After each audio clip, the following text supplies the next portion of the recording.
As many of you know, we have launched a food and mask drive on Thursdays and Fridays here at Salem First Presbyterian Church.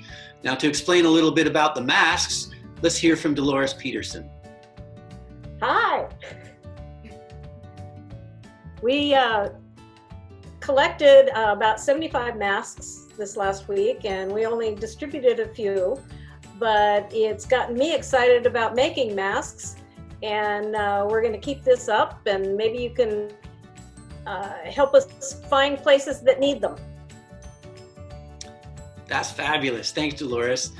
And now from Christine Talbert on our food drive. Hi, everybody.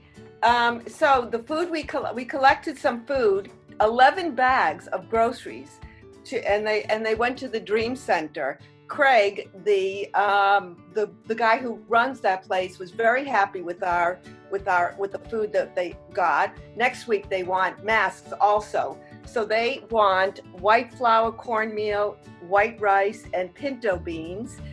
This is mostly a Hispanic community, and you can also do family-friendly cards if you want to give money instead. So we'll be out there again next week collecting food and then delivering it to the Dream Center. Help us out. It's a great way to serve your community.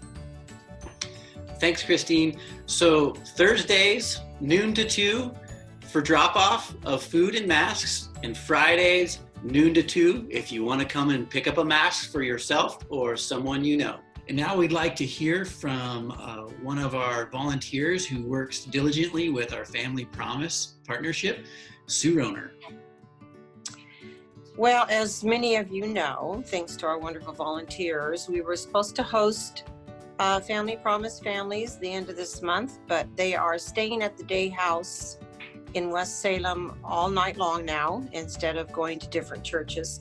So we're responsible for a meal for a few nights a week for a week, and our volunteers have extended that and are providing meals for 2 weeks.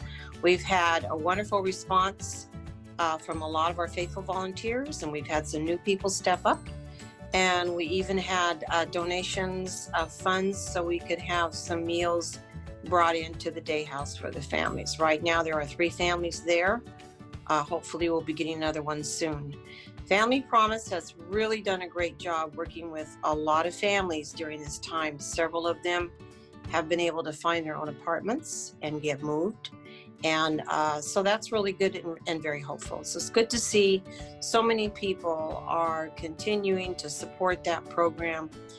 And there's going to be a great need when this is all over for the continued support. So thank you all the volunteers who work so hard and are so willing to give of their time and their effort and their talents. Thank you. Thank you, Sue. It's a joy to watch and serve alongside you as you all take care of families in need in our city.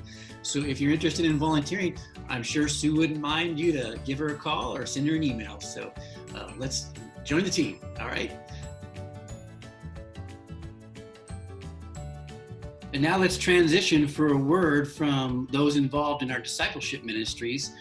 And a new thing that we've done during our lockdown is Thursday night scriptures and prayer gathering. And so to share a little bit about that, let's turn it over to Steve Mawdsley. Well, good morning, everyone. It's nice to be here and to get to talk about something that I have really been enthusiastic about.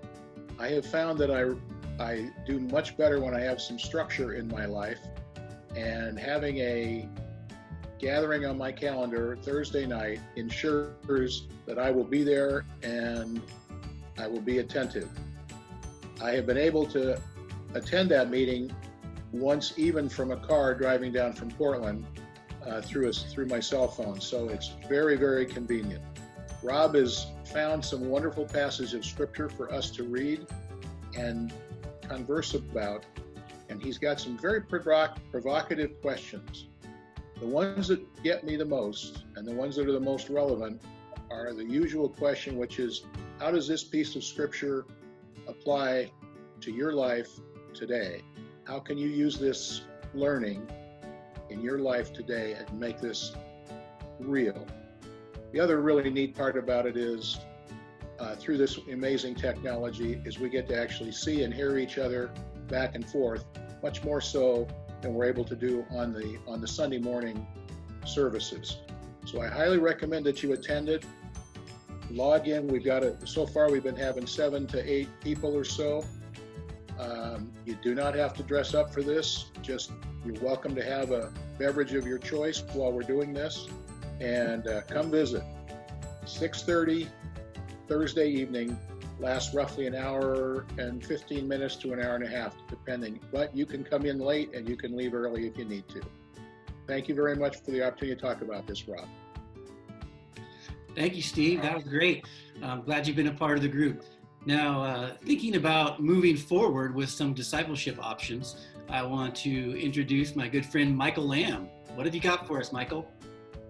Well, we're thinking about some classes coming up. Since we're all kind of homebound and we need to stay connected with our Bibles, we're supposed to be people of the Word, so let's have a look at it. We're thinking sometime this summer, like July and August, we'll have a little series about the book of Mark. So, books of the Bible like this are meant to be read straight through. But I'm thinking of having us do something like that, and then go back and talk about it some. So we might try that for July and August, so watch for that. Then coming up in the fall, I've been threatening to get people more familiar with the Old Testament, so let's try something here. Instead of just pointing your nose at a book and reading the thing and thinking, well, what's this about? Let's talk about what it reveals about God. That's really the main purpose of the Old Testament, is to start revealing God to us. And what are the things about God that it tells us? So let's talk about the core values and the characteristics of God that we find in there. And I think that'll make it a whole lot more interesting. So watch for that in the fall, like September, October, and we'll make it interesting for you. How's that sound? Sounds good to me, Michael. Looking forward to another adventure in scriptures with you.